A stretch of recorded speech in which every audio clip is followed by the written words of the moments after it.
Mirth is currently on his way to Greece, possibly to pose as.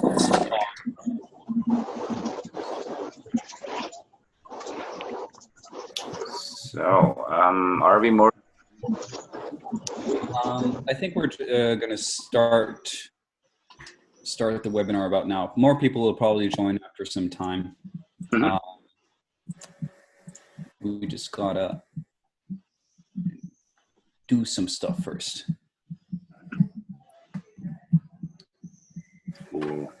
CC, how's your eye? So? I'm fine.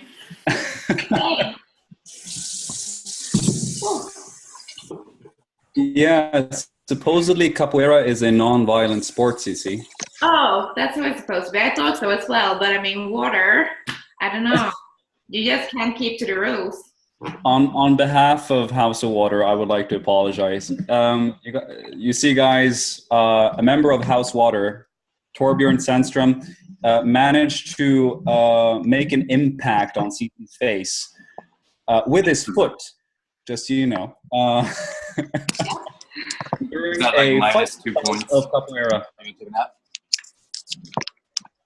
Oh, and Misha saw it firsthand. It was amazing. Oh my god. Well, I'm just gonna do some cleaning, so I just want to see if you're nap. It's fine. I'll come get you in like half an hour. Was it recorded, you guys? What? No, Okay. the capoeira kick to the face. Okay, Doug. Then it didn't happen. You're not me. So let's see here. DJ, mute everybody. I'm just gonna mute you, but Oh, you did. I don't know. I didn't know Mirth had this much power. I'm just muting and unmuting people. John, you may proceed. You may talk. Oh, thank you. Okay, so while you figure out how to mute people, everyone's muted. Great. Yeah, everyone's muted. So to begin with, we don't have a lot of announcements. There's been a couple of things that I would like to bring up, particularly that we've been talking about the idea, or we've mentioned the idea of maybe doing a kind of a reboot of the first semester. That's not to say that we're going to do only the first semester, but that we're going to continue with new topics, but still do a recap of the first semester so that people can do the different tasks that they didn't get to do the first time around. And if we get in new members, that they get to do that as well. This was Melissa's idea. Thank you so much for that idea, Melissa. That is a great idea. We're not sure when we're going to do it or if we're going to do it yet. We don't exactly know how we're going to do it, but that might be something that we will actually do. Number 2 is the House Spirit Award, and the winner of this week's House Spirit Award is here. He's not asleep. It is the Iron Monkey, Daryl Yap. Congratulations, Daryl. Daryl, you're getting the award simply because of the video that you decided to share on the Facebook page of you doing some movement and choosing to do it in a not so preemptive way and improvising, expressing yourself. And that takes balls. It is really scary to begin with, but thank you so much for sharing that. And as a prize, you will be receiving a consultation. So we will be getting in touch with you. And this is regarding, we talked a bit about it in the past, that you wanted to focus more on your online presence and online business. So we want to try to help you out with that as much as we can, at least. So congratulations, Daryl. Congrats, Steve. Any other announcements, DJ? Anything on your end? Nothing else on my end. Oh. Everyone's been really been loving the videos from the hand balancing week 1. Been getting tagged in them, but yeah, people are doing really well. Mm-hmm. Now I'm going to tell them all what they did wrong. No, but should we get ahead, or is there more announcements that needs to be done? No, we're just going to jump right into it. So, okay. Mikael, why don't you start telling us a bit about what you observed, about what you saw from those videos. Okay. So I was tagged in a reasonable amount of videos on Instagram. I think I replied to most of them. So what I saw is the same misunderstanding that I see every single time. And that's not because anyone is stupid, it's just because people, on average, when you start with something new, you'll be approaching new material, but then you'll be kind of trying to do what seems intuitive. And with handstands, one of the things I noticed, both when people were doing this seated thing, sorry, there's a lot of noise in on my, coming from like some source on the mic. Yeah, I made you the host, so. But there is a dog and stuff. Yeah. Maybe a mic that's not muted. That's coming from Will. Yeah, I don't have the power to mute him anymore, but if you could stop him. Will. Sure, okay, I'll just continue on anyway. The thing that had a tendency to happen in a lot of these ones was that people want to look backwards. And there are a couple of reasons as to why. In stomach to wall handstand, like looking backwards is super common. And I see people always want to sort of pull their chin in. And that's not necessarily something that helps you. First of all, when you want to do a handstand, you are on average better off looking at the ground than looking backwards, unless you're doing capoeira. In capoeira, you need to see your opponent, so there is a specific reason for you to look backwards. Otherwise, you will, in 99% of the cases, you'll have more information and you'll be more aware if you're able to look down on the ground. So that is one of the things, like if you're not working on anything specific with your head position, keep your head position neutral. And with neutral, like there's quite a lot of people always asking me, yeah, the muting thing, is there any way to do something about that? If you go on Ant and just click his box and click mute, he's the only one, I think. And mute, boom, done. Muted. Perfect. Thanks a lot. Yeah, so what the thing is, like with the head position, just to like cover that topic, is basically there are a couple of different suggestions on how to keep your head. One that very often comes from gymnastics, which is this type where you sort of I sort of tore my thing down, but there is this one head position where you keep your head very much inside, and you're sort of supposed to peer through your eyebrows upwards. And then there's the one where you just keep the head like this. And what I in general suggest is look at the ground, relax your neck, move your head so that you see the ground fully. Unless you're doing gymnastics where you will need to maybe have this head position more tucked in for that to help your swings, your tumbling, and so forth. Just keep a free head where you see as much as you can off the ground as possible. And then people say that, no, that will make your chest move, and so, no, it won't. Your shoulders is an independent joint off your neck. So you want to be able to not move that at all while you're moving the head like so. And you won't find a single professional hand balancer that has this peering through eyebrows thing, because it's just not efficient. No one does it. So you will be much better off. You see the ground, and that's it. Now, the second reason why you would want to keep your head there, and also when you do the seated on your knees thing, and then you lift up into sort of a pike with your feet on the ground. There it is very intuitive, and I always see it when I do workshops. I instruct, look at the ground, look at the ground, look at the ground, and then we do this exercise. People go through their heads, and my theory as of why is that, I mean, the head has weight. So if you put your head in front of your hands, you will have to work with flexing your shoulders to carry that weight as well as the weight of your torso. So, but if you pull your head in, on the back of your hands, you will have slightly less weight that you'll need to be flexing your shoulders to keep from falling forwards. So I think it's sort of an intuitive reaction of the body, just like, okay, I put my head here, it gets slightly easier, because it's already kind of like awkward and hard and all these things in the beginning when you start doing this. So, but unless you're working on something specific, look at the ground. That's where you get the information from. And specifically, if you start falling over or if anything happens to your handstand, you want to see the ground, because that will make it possible for you to pivot over and come down from the handstand safely. If you're looking backwards, there's quite like a high likelihood that you'll either fall into a bridge from the handstand or that you'll do a forward roll.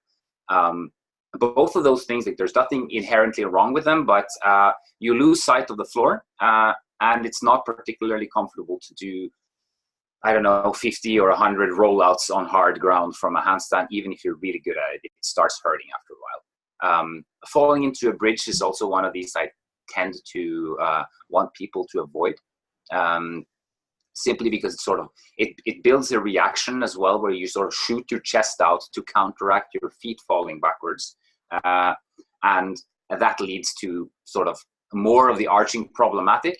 Whereas if you learn to cartwheel out of a handstand, I'm going to go into that in the third session, you'll be way better off on average getting out of any kind of handstand. Cartwheeling out is safe in practically 100% of all cases. There's only a few ways or few situations where I would use another type of setup to get out, but most of the time cartwheeling out. Otherwise, it looks good. Speaking of head position, Mikael, some people have been wondering about where they should look. Do you have any comments or thoughts about that? It's a good question in terms that, like, it has a very, at least for me, it has a very simple answer. You just look straight down. I sort of unfocus my eyes a bit, as if like I'm not really looking for anything. I fix my gaze somewhere and that's it. For me, like, let's say we move to sort of the very end game of the entire handstand vocabulary, and you want to, like, if I stand on two arms here and I'm looking right there, now I'm going to do a one arm, I'm just going to look at exactly the same point. There's no reason for me to switch where I'm looking, because that point is already, is giving me what I need. And if, let's say I would want to look, for example, on my hand in a one arm, I would have to do one and then two. So I'd rather shave away that sort of thing and just look at the same place and find a comfortable place for it. Right. Oscar, would you mind muting yourself? I don't know what you're talking about. It doesn't sound good. But okay. So with your gaze, you're saying that you try to not focus on a very particular point. Do you try to process the info that you get from what you see? Do you try to process the visual input in any particular way? Or is it all just a reference point for you? It's more of a reference point in the same way as if you walk on a slack line or so. Like, it helps, just like you have that point, but you're not really, it's like, I remember when we were in circus school, we had this like artistic process thing where we were working on our disciplines, and we were asked to draw our discipline. And one of the guys, one of the hand balancers, he just drew this like monk guy, and they asked, like, yeah, but what do you mean with that? You know, he said, like, no, because you're never looking out, you're looking in, he said. And I actually think that is quite a nice analogy for it, because this isn't giving you much. Like, you're just seeing a flat surface. It doesn't change. You looking at your hands doesn't change anything either. What matters is you concentrating inside and on other things, and on sort of your body map and detailing and developing that rather than looking for something specific. Though there is, like, I've found an interesting part when you sort of when you start handstanding on higher surfaces, for example, canes and these things. So the distance from your eyes to the floor changes. That can actually have an impact on how I perform. Like, to just take a quick example, I'm doing this really difficult thing where you swap hands on a block, and I was working on this only on canes for a very long time. Then I was going to do it on a block on the ground, just this tall, which is where I learned it, and I've done thousands of repetitions. And suddenly I was afraid. And I just didn't make any sense for me. Like, why is it suddenly scary to do it there? And the only thing I could find was that I felt my face was very close to the ground somehow to do this specific motion, because I then had been drilling it in so much to just be further away from the wall from where my reference point was. But in general, look at the same points on the ground, and it's sort of a thing that you don't need to focus much on.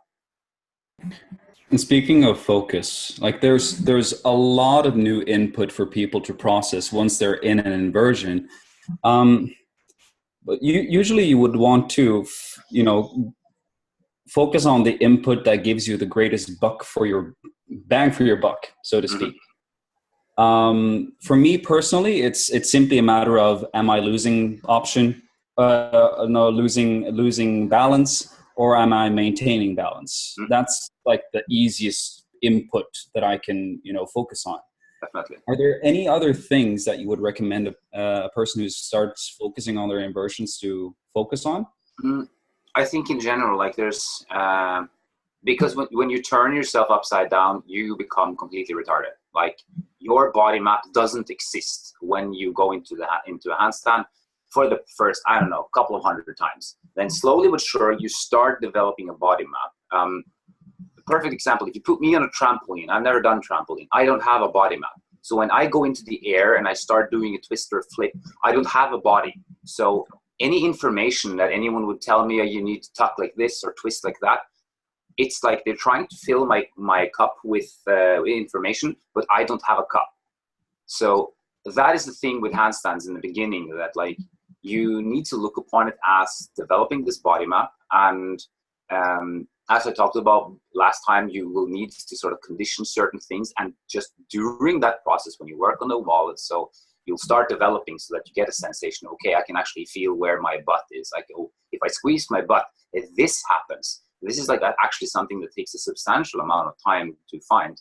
So, and in terms of balance, the thing I usually say, because of course, keeping center of mass over base of support for a body requires constant rebalancing, and it's like a super complex process that needs to happen in terms of your internal environment, both neurologically and physically, to stay in balance. So I in general like to talk about the fight, and with the fight, what I mean is that like you need to figure out a way to stay up there. So first of all, you need to be able to be up there somehow. So you need to be strong enough to stay on your hands for some reasonable amount of time so you can start to balance up there. And then you need to be trying to do something about you falling. So of course, the sort of number one things of that, as I talked about last time, if you push on the ground very hard with your fingers, when you are slightly overbalanced and nothing happens, well, you will need to work on that, because it's developing your toes. And before you have toes, you can't really develop much else in the structure. But you need to know from the get-go that like this sort of fighting ability is, it's no one can teach it to you. It's a mind state you build from day one and until you quit trying it, where you're constantly in the mind state where you're fighting to keep this balance. And that's what children do when they grow up. They're imagine the amount of hours they spend each day trying to stand on their feet. Like, of course, their neurology is primed for it and all of that, but if they just tried for an hour a day and they didn't bother trying to stand much more, it would take them longer. So it's getting into that, like finding that mindset and staying on it, basically. That's a statement that you won't hear very often, No. that some things you can only teach yourself. Like it's not something that or you have to learn it. It can't be taught to you. It's, the same thing you hear, like, this person simply needs more mat time. This person needs more field time. This person needs more barbell time, just more experience. In your experience, when you started teaching this yourself, did you notice at any point where you suddenly like, oh shit, I understand where my body is in space right now? Yeah, it's interesting. Like my process, like to just go very briefly, like my first experience with the handstand, I just tried walking around with my hands. At some point I figured that out, and I have naturally quite flexible shoulders. So whenever I would fall, I would try to stay up. I don't know why. So I couldn't stand still until a friend of mine came and he's like, hey, check this out. I can stand still on my hands. So he would just stay with a 90-degree bend in his arms almost and just crank his fingers and he would be able to stay. And I was like, wow, how do you do that? He said, yeah, I just do this thing, push really hard. So I learned to stand still. And then whenever my legs would fall down, I just try to keep them up somehow. I have no idea what that was doing. Luckily for me, my shoulder structure is very cooperative with press to handstand. So I was literally doing negative presses for quite some time. I didn't know what a press to handstand was. But one day my legs fell and I pushed them back up. I didn't know what. I just remember I got really sore in the abs after having done it. I had no idea of anything else. But as I started getting more into this, I remember I asked my first handstand coach, how do you deal with twisting on one arm? What's the deal? And he just said, how do you deal with twisting? He said, deal with it.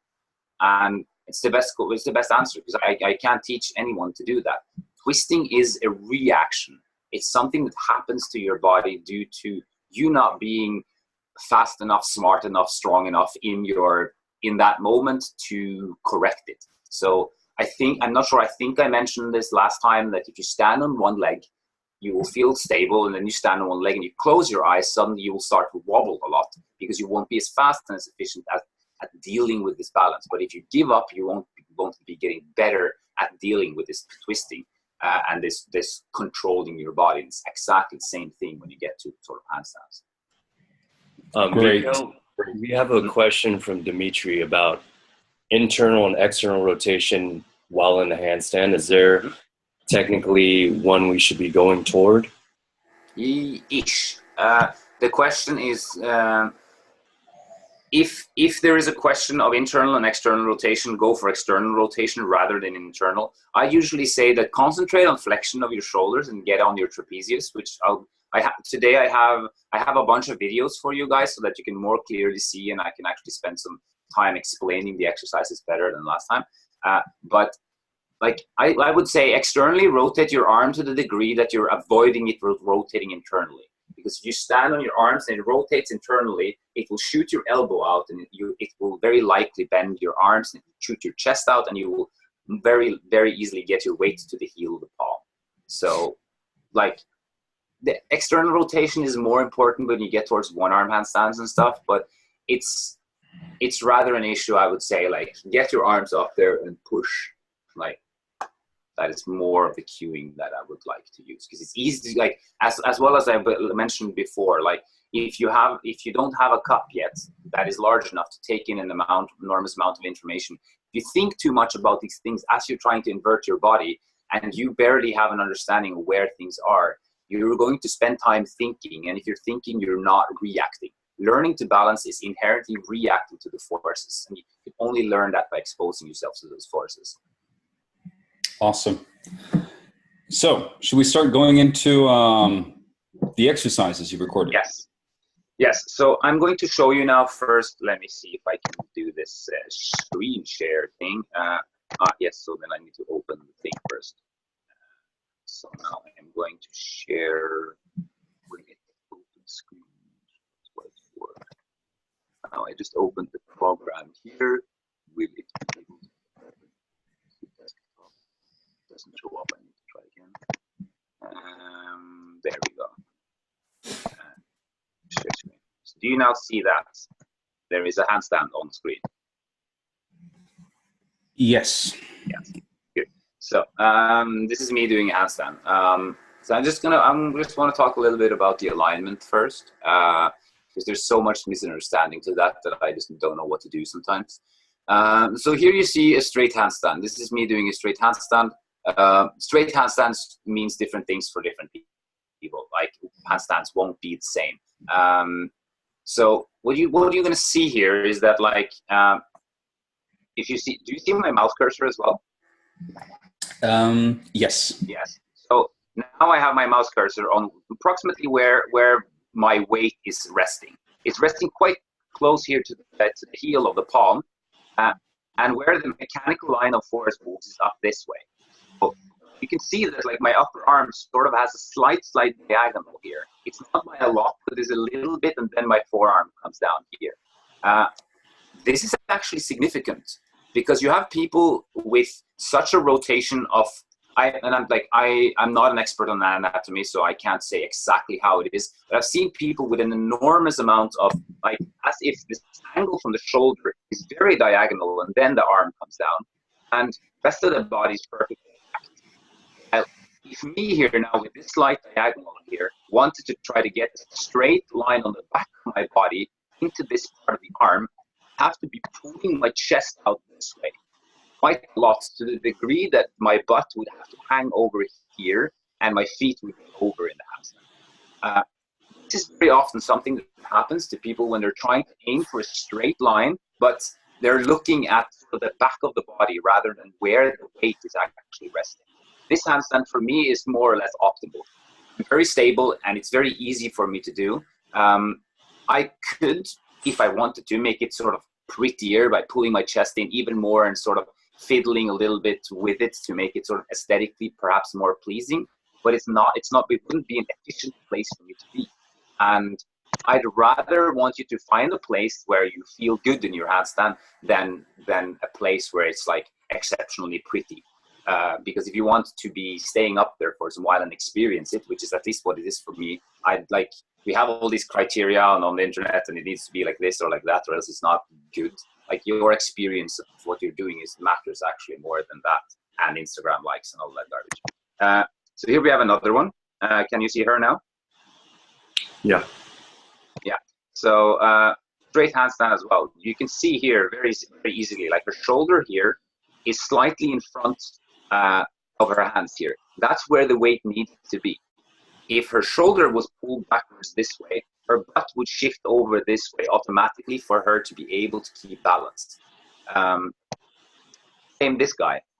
This guy has slightly stiffer shoulders, so he has to actually compensate a little bit here with his chest being here. But I'd rather have him work there than telling him, oh no, you need to spend a billion years against the wall, because then he's never reacting to the forces, and he's never learning any balance nor developing into his body map. This guy's doing well. He's learning his handstand, and the handstand is something that straightens up over time for most people if you don't have a structure that just very easily makes it accessible. So I would say on average, in general, and I've discussed it with a lot of like other professional hand balancers and teachers, you need to get on your hands. You need to work it out from there, because if you're not spending time in handstand doing a million other types of exercises, you're not working specifically on the thing that you're trying to do.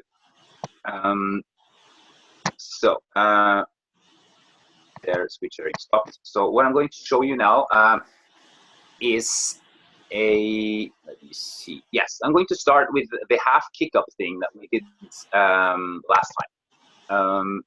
So now the program is open. Get into why is it doing 1 second, sorry. Share screen. So there. And you now see there's a black screen saying stuff up. Oh, that's wrong. Sorry about that. There we go. Can you see that? Yeah. Yes. Pickups, yes. So here is, I'm just going to hide this thing here. Here is me doing pickups. So what's happening here is that I'm working, like you can see in the text there as well. I'm not trying to reach the handstand position, but I'm working on the coordination. I'm trying to learn how little force can I get there with and still be efficient. So if I kick too little, I'm going to fall. If I kick too much, I'm going to fall. But instead, I'm trying to find sort of a middle ground here for where I can reach this type of positioning. See that one of my legs here is going slightly behind the line. This is not so relevant. Hand, shoulder, hip. This relationship is what matters. In the end, where the rest of my legs are, the better you get at your handstand, the less relevant it becomes. So you never want to kick as far as falling over, because then suddenly you will need to be able to fall over. And I'll talk about that next time. And anticipate the floor. This is something that I very often see. Like, it is very easy to not slap the ground with your hands as you come down. So anticipate the floor, you place your hands softly and you press through your arms. So if you move too fast down to the floor, you're going to hit it. It's very easily avoided.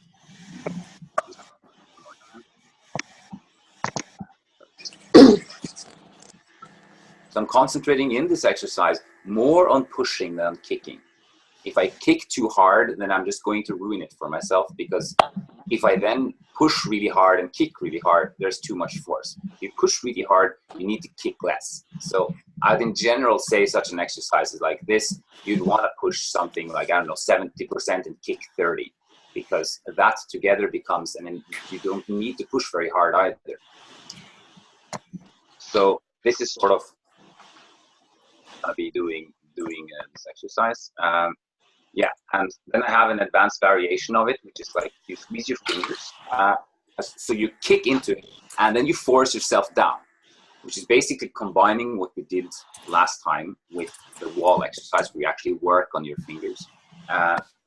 So here I'm like actively going sort of into handstand, actively going down again. So I'm crunch the ground and I fall.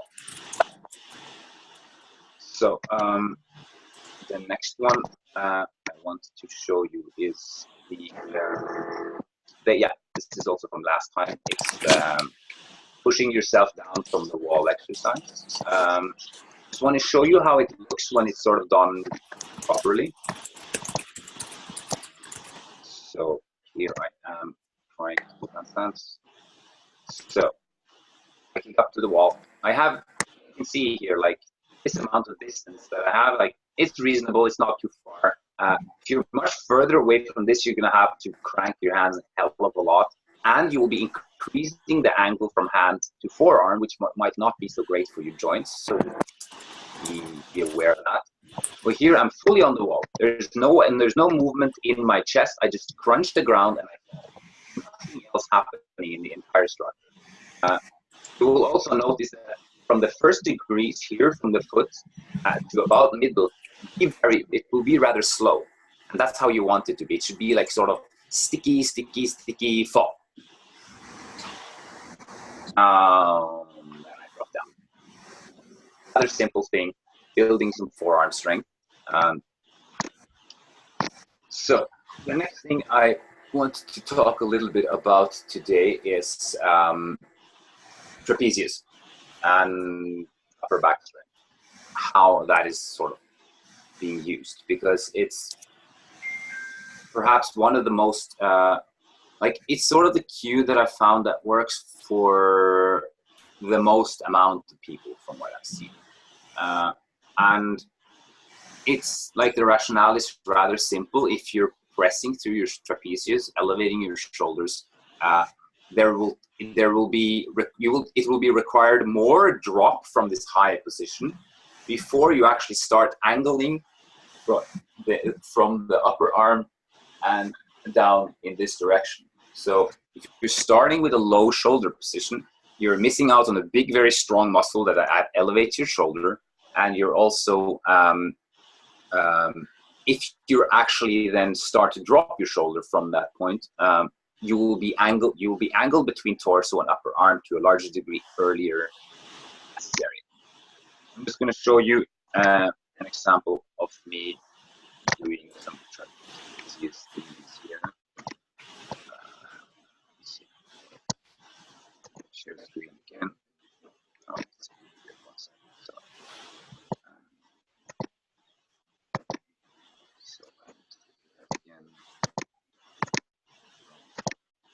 So can you see that now? Yes. Great. So here I'm doing a kick up to handstand. I stop there, control, find my line. Now I sink in the shoulders. You see, like this lower back curvature here, and the fact that my feet is coming over slightly more has to do simply with me sinking the shoulders. So I want to stay in balance. So I decide to stay in balance, and then I will have to adjust something to keep my center of mass over base support as I sink the shoulders, and then I press them back out and I place myself more on top. I sink again. Here I sink to a much more significant degree, and there I literally allowed my lower back to curve more. I mean, see, I have terrible flexibility in my lower back, so it doesn't really curve. It's just I have a steel bar instead of hip flexors. But still, I'm able to arch to this kind of banana handstand very easily, and this is just by sinking the shoulders. The funny thing here is if you notice, the aesthetical dimension of the actual shoulder. The shoulder looks like it just stays in place, and then as if the chest sort of reacts here. But this literally just comes from me elevating the scapula and staying on top as I'm here. This is a good handstand. Here I start bringing my shoulders down at that point there, and it all starts caving in. So staying on top of the traps is, as I talked about last time as well, taking sort of these number one things that I find to be working from the very beginning until the very end. If this is what works. This is what I teach for one-arm handstands. Staying on top of the shoulder through pushing through the traps is what really, really works there, even on like the craziest, most advanced things. And it works when you're learning your regular true arm handstand. So it seems to me as one of these principles that sort of carries the discipline quite a lot. And if you see professional hand balancers shirtless in a handstand, usually there's like people aren't that massively developed on like delts and upper arms, but trapezius, there's a lot of stuff happening around that area. Now, a lot of people, Mikael, a lot of people in this example, where you have like a larger curvature in your lower back, would say that this is due to a core strength deficiency. And that's when we get into the whole hollow body holds things and, 5 sets of 60 seconds. Do you have any... 5 sets of waste your time. If you want to be good at hollow holds, sure, it's great. But like in these handstands you saw here, I don't tense my abs. I don't when I do one arms either. There's just no point for me to tense my abs at literally any point in my handstand practice, except a couple of advanced things. But like the abdominals is not contributing to doing like the straight handstand you see here. Imagine if I was in a headstand here, the relationship between sort of my torso, hip, and feet would be the same in the headstand, just I would be on the top of my head. And if I'm on the top of my head, the line from hand, shoulder, hip is already, or from head, shoulder, hip, head, hip, feet is already established. And who of you need to tense your and brace your core a lot when you're in headstand? It's not a necessary thing. So it is in 99% of the cases, it is it's an issue of your shoulders. So if the shoulders don't have the range to be able to get sort of fully, or as you see mine are, like for me this is a very simple position to reach because my shoulders have always been like so. For some people they would require like a considerable amount of handstand practice, strength work in the upper back area, something I'll be entering onto next time. And also stretching, which I will talk about next time. So like you will need to develop some mobility in the shoulders to be able to straighten out. But for me, it's like, okay, so yes, we want to do a straight handstand. That's fair enough. Most people that want to learn handstands want to do a straight handstand. That's great. But can you handstand before you're straight? Yes, you can. Like, why should you not handstand just because you're not picture perfect gymnast? Maybe if you are a gymnast, then it might be a problem. But I guess everyone that's watching here are not competitive gymnasts and have someone scoring them points and deducting them if they're not straight. So who cares? Like, I care for my discipline because I'm trying to go to an extremely high level with it. Some might care just because they think it looks nice and because they want to learn it. That's absolutely fair enough. But you need to get on your hands. And you can learn that and then you develop it. So basically, your handstand is a big piece of wood, and then you take a big power tool and you cut it. Getting straight and pretty and all is a sandpaper, rather than thinking that you have to form your body perfectly, then go into handstand. Because guess what's going to happen? You're not going to be straight anyway because you have no idea where things are. Period. You mentioned that you don't experience a whole lot of tension in your core and that you probably don't try to consciously tense your core while you're in a handstand. Where do you experience tension when you're inverted? Oh, fantastic question.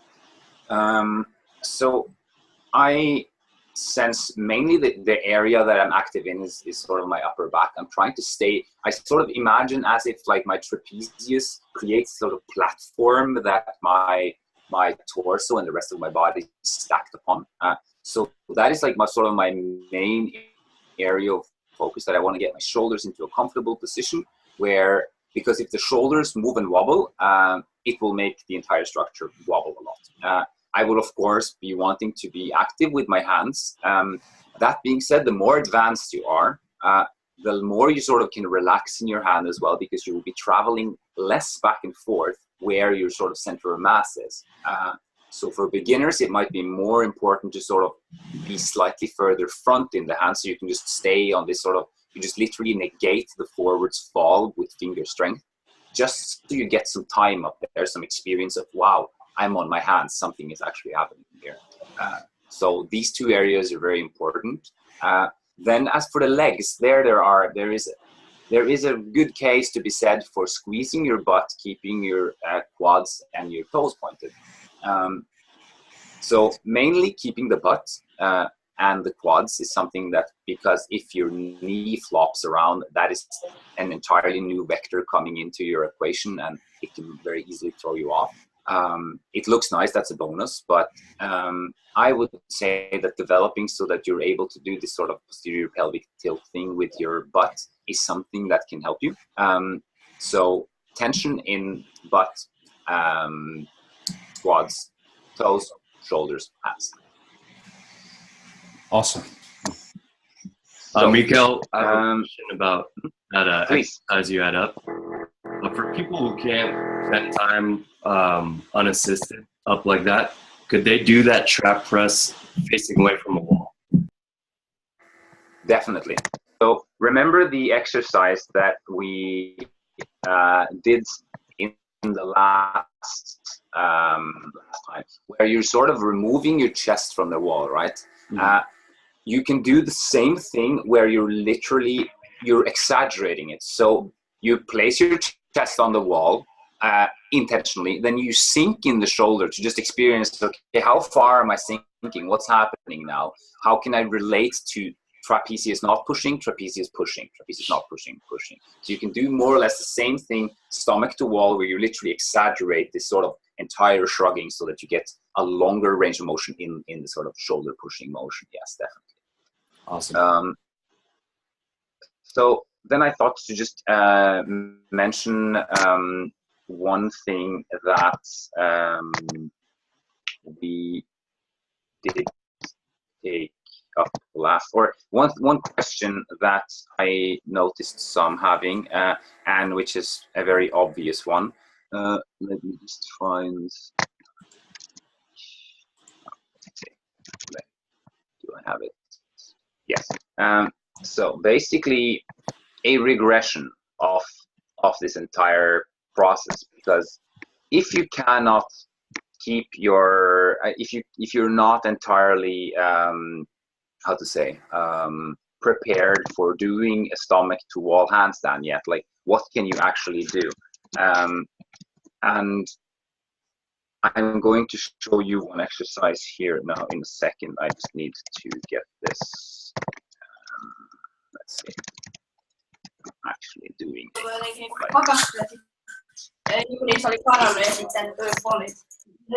That's someone not being muted.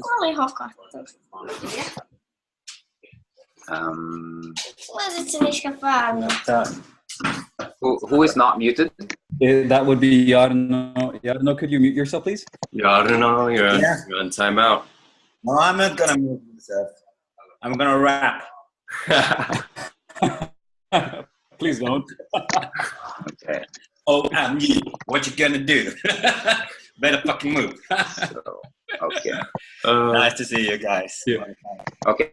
So now, this is an exercise that I like quite a lot. I call it a one-leg lift. Now I'm using this example right here as something that someone who is working on learning how to sort of build up towards doing a stomach to wall handstand. What is nice with this is that it's not so scary. Because if you're doing a stomach to wall handstand, you will need to have sort of feel comfortable with climbing all the way up the wall. There is a risk of toppling over. While with this exercise here, it is easier to set yourself up in a way where you're starting to carry some weight on your hands before actually getting fully on the wall. So as you're seeing now, like I'm basically in a pike with my feet on a box. Now for me, this exercise is extremely easy. You can see how sort of as I shoulders are in this case. There's no break in the hand, shoulder, hip line. It has just shifted diagonal. It is very easy for me to have the weight centered in the palm. For people who have some limitations in the range in their shoulders, they will most likely see that their shoulders will be further front from their hands in this type of exercise because there's weight outside of the body in the feet here. So, but if you put a box of a reasonable surface, you place your legs on it, you elevate your shoulders, and you work on getting as much weight onto your hands as you're comfortable with, and you spend some time there. Simply building up again, building capacity before you can actually balance. You simply lift one leg above your body for me to do. Someone with less flexibility in the shoulder would likely have to move further front in the shoulder at this point.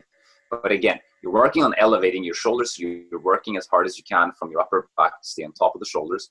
And you're literally working in a position, maybe not exactly that position, but similar to that, so that you can actually build some time there. And then over time, you'll be able to, or you'll be building the strength and the confidence so that you can actually climb the wall. So the next thing is very much related to exactly that exercise, because that is using that exercise to sort of start building some balance. And this is perhaps one of the first exercises I use to teach people how to balance on their hands, because so far all of the things have been sort of talking about preparation, talking about how to align yourself and so forth. While this thing here is, again, it's using the other principle I talked about, trying to shave away sort of these variables so that we set ourselves up for working in a position which is as easy as possible while still giving us the sort of relevant challenges to actually learn something. So it looks like this. I call this sort of a one leg, for lack of a better name. So I'm on the wall and I have both my feet. Here you can actually see more this sort of angle I'm talking about in my upper arm to my forearm, which is how my handstand is. So I pull one leg away from the wall. Now, here comes the really big thing. When people are trying to take balance from walls, from surfaces, even quite advanced people, they do something, or even when they are being spotted by people, they're doing something I like to call ping pong. And ping pong is a whole lot of nonsense because you're using this sort of intuitive thing of like, oh, I have almost all the weight in my hands, so I'm just going to push the wall to sort of get the rest of the weight in my hands. And lo and behold, you fall over or you don't push hard enough and you're just staying there and you're falling, you're bouncing back and forth from the wall, or you just fall. While look now, right now my toe is on the wall, and see what happens when my toe is not on the wall. It just came off. So I go on the wall. Now I'm going to do it in the other direction. I'm on the wall. And then I'm not on the wall. Sounds stupid, but what I'm doing there is I move into my hand by placing my upper body over my center of my base of support. I'm not trying to get my legs to just flop to the perfect position. I move my torso so that I'm actually getting that to move over where my weight needs to be rather than just trying to kick off of the wall. So let's see the first one again, because these two operate on completely different principles, since one is back to wall and one is front to wall. So when I'm doing front to wall, what I need to do here, what I need to do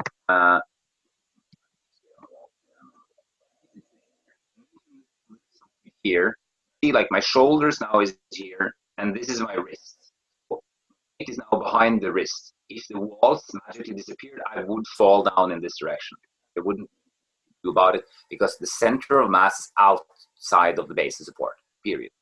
So what I'm doing is that I move my weight from down here in the shoulder area slightly forwards so that I get my shoulder over my palm, and that a consequence. And this is how you can actually set yourself up in a scenario where you can get into a balancing position with as few variables and as few extra elements as possible. I move from there, I come off the wall and I balance with my hands. And you might notice that I don't gather my legs. And well, why should you?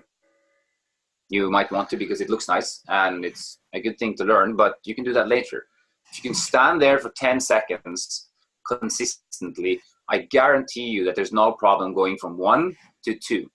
But in the beginning, you're more benefited by actually just working. You work from there, you move off of the wall, and you try to find some actual balance, rather than adding that extra element, which is actually moving your legs, which is adding a gigantic vector into your body, and you fall.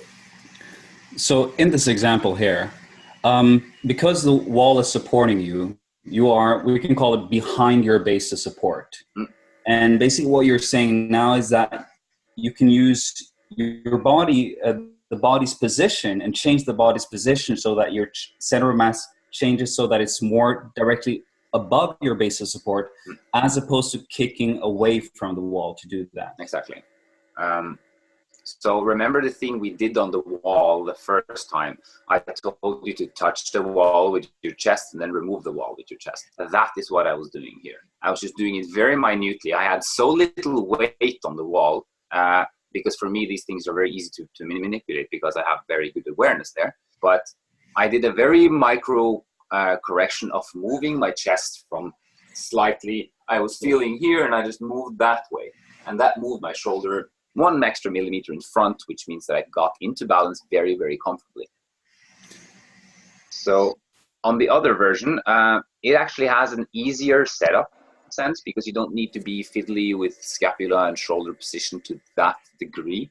What you're doing here, setting up from this position here, you're placing your leg and then you crank your fingers, bah. That's all I did. I did this. That moved my weight from the wall to balance. If I would be doing this, and like this is what I see the most amount of time, because this is like one of the key exercises for beginners to start developing some balance. You kick up to the wall, you try to get from the wall. People get to the wall and then your foot is like slamming back and forth on the wall, bomb, bomb, bomb, bomb, bomb. Seeing even very advanced practitioners that like, as soon as they try to do something new on the wall, they return to this concept of just pushing off it, but it doesn't help. While this actually does help. So you can see here in the video that I have a reasonable distance away from the wall, so my leg is slightly behind, and I'm sort of over here. Now my shoulder is too far in front of the hands. So as I push here, my shoulder, there's very, very, very little distance to there. That puts me in balance. So you can imagine with this exercise that, of course, the closer I am to the wall with my hands, the less I will need to push to move that mass over my hands. However, the tricky thing here is as well that, like I said, these things are reactive. So for you to find out how much force you need to apply in the fingers is not an easy case, because if you go up there and just crank it, you would have pushed yourself too far out to be able to make a return unless you're rather experienced. So you need to be very careful with these things. And most importantly, take a lot of time. You need to be very picky with yourself when you're actually trying to move from the wall in these kind of circumstances. And this seems to be relevant to what you talked a bit about before, when you talked about tension and that you were trying to create tension throughout your arms, your traps, your fingers, your hands as well, and through the legs. Mm-hmm. In that it seems like that's what you're doing in these exercises as well, that by creating tension in these different body parts, you reduce the amount of variables that allow you to manipulate your center of mass with less confounding factors. Exactly. So as I said last time too, like if you find it nice and comfortable and it feels good for you to sense your body to have some tension in your abdomen, fair enough. It's just that like it's not the make or break of this thing, like, because that's what, like, I remember like I posted like a 1-arm press to handstand. Someone was like, yeah, nice core strength. And I'm just like, yeah. knew what my shoulder was going through, mate. So there's quite a lot of these types of misunderstandings. And again, like another great example of this type of thing. So I did this. I had this picture previously here now of me doing this pike position on the box where I was sort of resting on the box, which is a nice exercise as a lead up and so forth. And I want to show you what I consider to be the straightest type of handstand you can do, and it is very counterintuitive. I'm going to show you this lady I use again. So this is really straight. So for me, being able to do a pike handstand like this, again, I'm doing this for the sake of explaining the principle rather than, I don't want you to go and try this unless you're really good at handstands, because this is really hard. But what is happening here, this is a very good example of a really good aligned handstand. If I saw her do this, I would know how her handstand looks. I would know, oh yeah, she has a perfect handstand. Nothing more I need to see. And the reason is that, like, I don't know how much her legs weigh, but they weigh a substantial amount from her entire body mass. So now, like, her legs are together at the furthest point possible away from her body, almost a 90-degree angle. And you can see here, her shoulder line is unbroken. It's just diagonal. So hand, elbow, shoulder, hips. She just literally piked at 90 degrees in the hips. She has a press to handstand. She has a strong shoulder placement in her handstand, and this is not very difficult for her to do.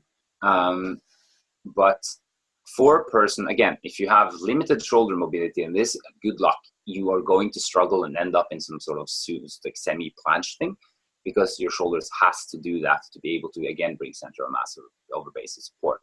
But this handstand, she's able to, by shoulder flexion alone, keep an unbroken line from hand to hip with all that weight of her legs being outside of her body line.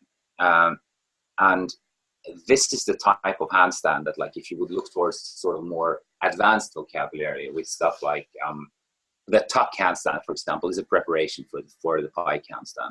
The pike handstand leads into press to handstand and all sorts of things like that.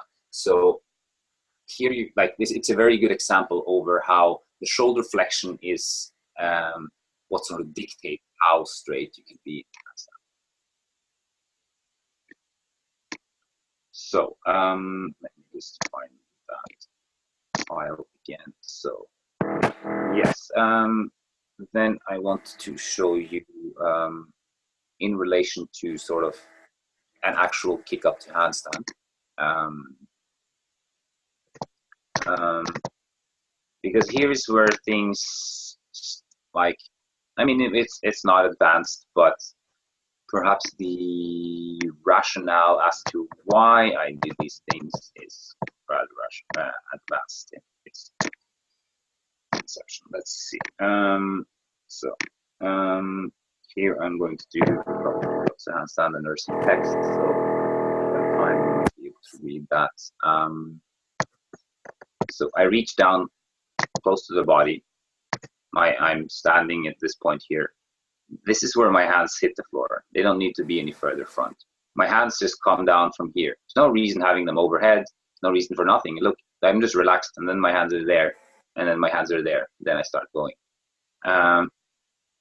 As I reach down, like already reaching down to the ground, like you're starting to hollow your chest because you're reaching towards the floor. You start elevating your shoulders immediately. One leg kicks up, the other follows, and I arrive there, as I talked about. So if I do this very, very slowly, I'll literally be doing a press to handstand, because I'll be articulating from the bottom and upwards. I'll be pressing down into the floor. Now you're going to see it in slow motion. I'll be pressing down into the ground, so I bring my sternum over my shoulders. I push a tiny bit from the toes right there, which will start bringing my hips over my center. You already see on my upper back how much muscle I'm activating. I'm pushing really hard already. I come to here. Here I'm literally in a press to handstand to some degree. This is in front, this leg is far down, shoulder is here, but I'm actually in a place with the shoulder where I can press But I have more or less exactly the amount of weight in front of my hands as in the back of my hands. So here is where my center of mass approximately is. It rests right down there. Handstand position. Finished. My balance is fully established here. I don't need to do anything more to actually keep my balance. Now for the next part, balance is reached, then you gather the legs. The second leg does not need to contribute to the amount of force is necessary to reach the position. And this is where in gymnastics they kick with two legs, they go 1-2. And the reasoning for that is because if you're going to tumble, if you're going to do a handspring, or all of the things that the actual handstand position contributes to in gymnastics, if you don't kick with your legs, then you're not getting anything out of it, because in gymnastics you're swinging, you're tumbling, and that is why it is there. So while here, I'm just trying to invert myself as easily as possible. See that one more time. And as I come to handstand, then I just put my leg there. It is a leg coordination and not much else. There's some classic examples which you would. For hands, heads with the hands. And the kicking leg tries to reach 180 degrees before the hips are stacked over the shoulders. So basically, it's actually not as so easy to see in this handstand because I'm just too damn used to getting up in the way I am. So in this video, I wasn't actually able to arch enough. Imagine my shoulders being slightly, my chest being slightly more outside, and I'm trying to get my feet to full handstand position before I'm actually trying to get my sort of hand, shoulder, hip line there, and that makes a really easy arch. So again, starting overhead, throw, kick, kick, and I get a lot of force traveling forwards, which I just do not need. Here I can do both. Boom. Of course, I exaggerate. It super easily overshoots the handstand because I throw way too much with the second leg. Here I kick super far away. Very good in gymnastics, because if you tumble, you need to have distance. But here I'm literally going all the way over there, which means that this swinging leg needs to make a massive effort to go up. The second leg needs to contribute, and it's much harder reaching the position. If you reach it, it's just much easier also to fall over. So here you can see this is what I call the snake. So you can see as I stopped it now, this, like, for some people looks like a handstand, but like my weight is behind the hands. There's no way in hell it's possible to balance. If my shoulder is here, this is where my hands is. Center of mass is somewhere out around here. I'm literally falling. So handstand position, and it looks like I'm in a handstand, but my weight is traveling back, coming down that way. And again, how to do it? You kick, you push, and you put your legs together. So there's a lot of things to sort of put together when it actually comes to that. But the kick up to handstand, if you treat it as like I talked about with the half kick up, and you're actually working on the position itself, and then you prepare the handstand position by the wall, you'll have a much higher likelihood of developing sort of the consistency that you most likely want to have. So in terms of the things that is there any way I could share some of these things like in any form here, perhaps on the group or something? Yes, just for reference. You just send the videos to us and we'll fix that for you. Okay, great. Because the things that I like, because now you have a better reference of like the pushing down from the wall with fingers. So as in terms of the, how to say, homework for next week, I would have you work on pushing down from the wall, starting to develop and sense how you can get some force from there. That leading into, or then the second one, the pushing from the trapezius, where you're actually, you can go by the wall, you can literally sink in your shoulders, let your chest touch, so you're actually sliding down your stomach, and then you press back up and you remove the chest from the wall. So you get a larger range there to just sense more what's going on. And neatly, both of those exercises go exactly into those 2 one-leg lift exercises that I did. Whereas one where the back to the wall, you're doing exactly the same as with the squeezing of the fingers. It's just that you set yourself up in a position where you need less squeeze, where you separate the legs. So you move one leg from the wall first, make sure nothing is moving. Then you crank the fingers slightly to try to move into balance rather than just pushing yourself down. The other one, stomach to wall, where you're trying to move from the sternum and out from the wall, in the same way as you were doing when you were doing the first exercise of last week, removing the chest from the wall, except here, again, setting yourself up in a situation where the legs are apart, only toes are touching the wall, and you're trying to move yourself from below rather from above. Now, in regards to pushing yourself away from the wall with your fingers, by, like you mentioned, last webinar you mentioned simply crushing the ground with your fingers, and you're also cranking with the fingers. In what way would you say that the position of the hand can affect how that movement will happen, or how efficient or non-efficient it will be? I would say that's a good question, actually. So, in general, you would want to have your hands about shoulder width. Some like a bit wider, some like a bit more narrow, but more or less shoulder width, so they're just straight underneath yourself. You want to have your hands with your fingers forwards. Most people have a tendency, like at least in circus, most people have their index fingers facing forward, so the hand would be kind of like that on the ground. I do this, and I sometimes even do that. So like people all the time comment that it looks like my hands are inwards, and it's comfortable for my hands, and I can do the thing, so I don't mind. It's a very individual thing. Some people's hands sort of, let me see if I can make a few kind of examples here on the ground. Can you see a hand? Yep. Yeah, perfect. Some people's hands, my hands does that. Some people's hands does this, as if the first like this knuckle here is pressing. Some people have like an enormous amount of that. Some people do this. Some people, I know people, like some of the best hand balancers in the world, they balance like that. So it is a preference thing more than anything else. I have a friend of mine, she balances like that, and I asked her why, and she said like, yeah, if I push like this, my fingers slide under my hand.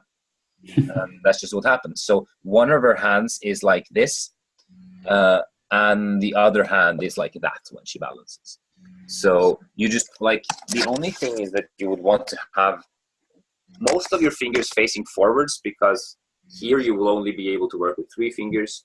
Here you have more of them forwards. Now, have you, in your experience, do you see anyone pushing down into the ground, but with a flat hand, not flexing at any of the joints? Yes, yeah, I've seen it. I think it's not like, if I would just say like find the way that feels comfortable for your body, and very often it's kind of an intuitive thing what people do.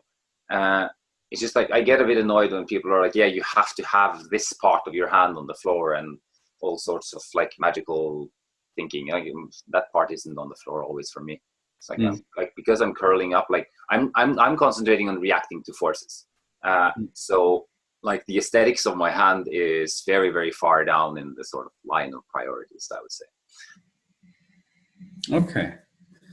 Yeah, but it's funny that you mentioned it. I personally, I use this type of position but I'm probably be able to do that because of wrist extension.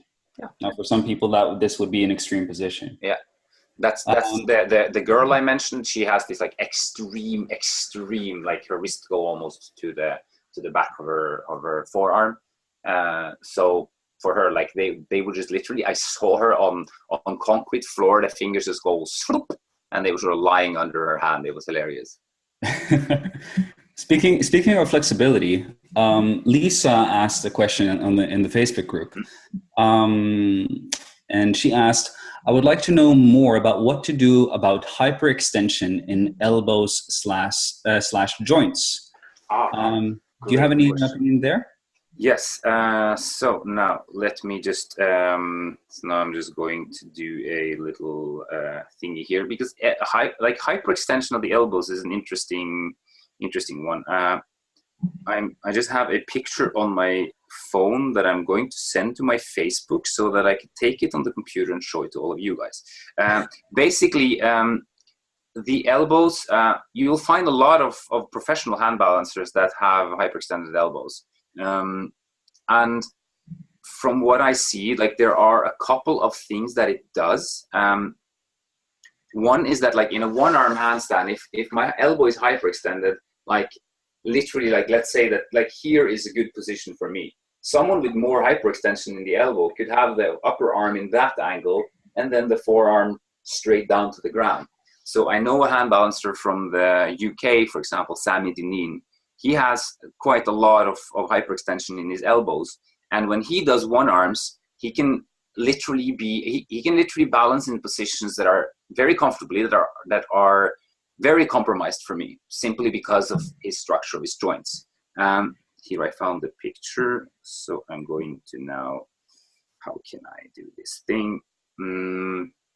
So I have the picture of a person I worked with, or that was at my workshop, that has an extreme amount of hyperextension in the elbows, and you can very easily see what is happening to the rest of her body structure as she does exactly that. So now give me 1 second. But what I would say, like, unless it, in general, unless it hurts and like you feel that you have issues with your elbows in handstand, I wouldn't pay a lot of attention to it, like specifically, like just be careful that you're not in pain while you're doing it. Okay, great, now I have the picture. Here is what hyperextended elbows can do to your handstand. So can you see her? Yes. Yes. So you can see how her, like here is her hand. This is her center of mass. It's right here. Absolutely fine. Imagine if she would try to align her upper arm with her torso. She would be doing a Mexican handstand. Her butt and her feet would be hanging somewhere around here. Impossible for her to, like, and she was like, yeah, it's like, but yeah, here it looks like she's bending her arms. I can assure you, if you ask this girl to bend her arms in a handstand, she would come straight down on her head. She has a good handstand, but she has no strength bending her arms whatsoever. So this is a straight handstand for her. This is where her elbows go. And interestingly enough, look at that. She doesn't need to flex her shoulders as much as I do, or as very many other people do, simply because like her center of mass will be able to rest over her hand rather comfortably. And from a mechanical perspective, it might seem compromised or so. I mean, I'm not an expert on physics, but I know several professional hand balancers that have elbows like that. And what very interesting, like there's this one picture of a girl doing a flag and on one arm, and it looks like she's doing it on bent arm like that, but it's just like from the angle she's doing, like her arm is straight. It's just the hyperextension. So I would say, unless it's painful, don't bother. Get your center of mass of your base of support, and it might actually be able to help you. If it bothers you, there are better people to ask that than me, but I would assume it might be smart to do some upper arm work just to have some extra muscle around the joint. It sounds very reasonable. It's funny, like last time we talked, we talked about, you know, handstands being introduced to the fitness environment and the fitness culture, and as soon as that happens, we start to structure it quite a lot. You know, we sell programs, we don't sell teaching models or teaching approaches. It's more about a to Z program. And I think that this also seems to happen a lot when it comes to alignment and how your body's supposed to be. Because, I mean, you've worked in a circus school, and personally, like how many of these so-called abnormalities have you seen in people who can perform at a high level? Yeah, there's so much. I mean, it's interesting though, in the circus as well, there's tons of these that I seem to find a sort of like misunderstandings, and like it needs to be like this or like that, or else it's not efficient. It's rampant there because like simply because it sort of has this, it has very kind of strong criteria because of sort of the performativity of it and sort of the standards of the industry and stuff, which is completely like, it's not completely ridiculous because of those standards, but at the same time it's sort of becomes very annoying. Like, I mean, there was this old teacher in Netherlands. He was just screaming at these girls because they couldn't do tuck up on a box and telling them that they were horrible people, basically. And then I came and worked with them. It was like, oh, hey, these girls can almost do one-arm handstands.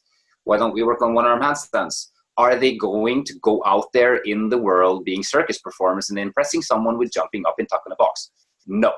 They're going to go and they're going to perform the vocabulary that they need to be developing individually because they have different bodies and have different like artistic endeavors and whatever. So there's tons of that there too. But yes, there's an enormous amount of variation, and the more I learn about the body, the more I see also that like on the inside, it's like I have a friend who's an orthopedic surgeon. He's like, yeah, and you cut them open. You think these anatomy charts make any sense? He said, yeah, you slice them open and okay, where am I going to cut today? Oh shit, there's a vein where I usually cut. Those muscles are fused. All right, I don't know what that is. Okay, let's find somewhere else to cut. Literally. So it's just, there's so much variance on sort of how people are. So that is exactly like with this girl. Like I couldn't ask her to do a handstand the same way as I would do it or as someone else would do it. So I've seen a lot of that in sort of professional circuits as well. Like for example, like one of my one guy I worked with, I think he could do one-arm handstands back and forth for about 10 minutes. He could barely, he couldn't pike press. Couldn't, because there was just something like, I've actually worked with him a bit and I think we figured out what he sort of was lacking. But his technique was slightly different, which didn't support his pike press, but did support a 10 minutes one-arm endurance run. So there is just like a lot of different factors, and I think we're just ultimately really different. So again, this thing I mentioned last time, like you have a body and you're trying to adapt it to this technique, but at some point or other you need to adapt the technique to your body, because like the technique is our like sort of a construct anyway. So in closing, could you repeat what this week's homework is going to be? Yes. I can also write it on the group afterwards just so that you have it more clearly, but mainly working on finger work for developing the forearm, because if there's nothing there, well, you can do nothing. So, and it's specific, it's very specific. So needs to get some development in there. Too far from the wall can be very hard. So pace yourselves. You want the forearm to burn. This is progressive overload, not particularly complex, but you need to build some strength there. That leading into the back to wall, one leg lift off thing where you separate legs, you press with the fingers, and you move the weight from the wall into your hand to try to experience some balance. Then the second one, which is working on the wall, you go chest to wall handstand. You literally sink as much as you sink in the shoulders so that your chest starts touching. You literally deactivate pushing from the trapezius, so your shoulders sunk. You press back up and remove your chest from the wall. That you lead into setting yourself up, stomach to wall, a bit of distance, separate the legs, then you slowly move away from the wall by pulling your chest more over your hand. Great. And just one more question before we end. What are your thoughts on how to breathe in a handstand? Like a lot of people, they experience, like, you hear that you have to breathe diaphragmatically, gastrointestinally, rectally. Yeah.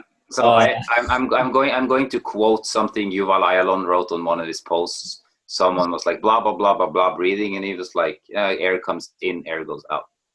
And I think that is a really good answer, because like, yes, you need to you can't be doing like massive sort of into your stomach kind of breathing, because it might not be the most efficient. But again, this is one of the sort of intuitive things. Like I try to sort of, if I would imagine my breath, it's sort of a shallow breath down to somewhere around the solar plexus.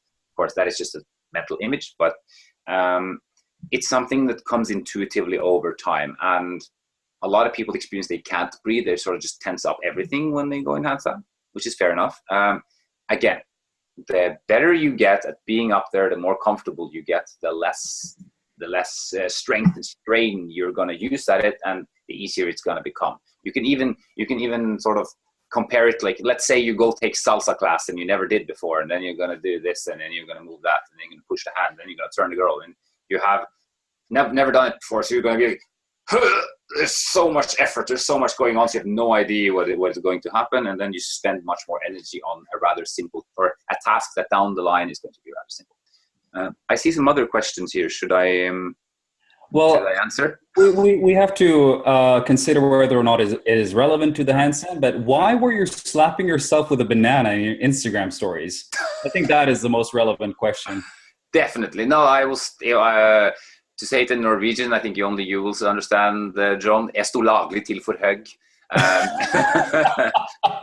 Well, no, it was just like I just had an idea of slapping myself on a banana on stage once, and I was like, oh, there's a banana. I wonder how it looks. Schmack. And there it happens. Will that give one arm handstand? Yes, definitely. And if Jon slaps me in the face with a banana frequently, I think he does. Like, it's happened on several occasions. Metaphysically, every single day. But yes, great. All right, that's awesome. I think that's more than enough material to work for this week. Yeah, thank you so much, Mikael. A lot of really good pointers for people. And if you guys want any feedback on your technique or on your exercises, remember to tag Mikael and tag myself, Jonathan, and DJ as well. We will also give you as much feedback. And also, guys, Misha, you're not allowed to be on Instagram anymore due to your banana slap remakes. Remember also, guys, to use the various hashtags and to follow them on Instagram as well. It's a great way of keeping up with all the other people's work without having to post anything on the Facebook group to get any feedback. So make sure that you use those hashtags. And I guess that's it for now. DJ, you got anything else?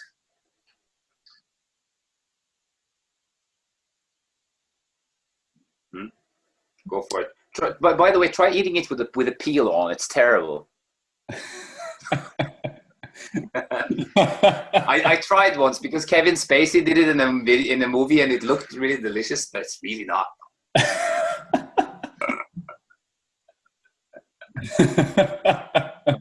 Yeah.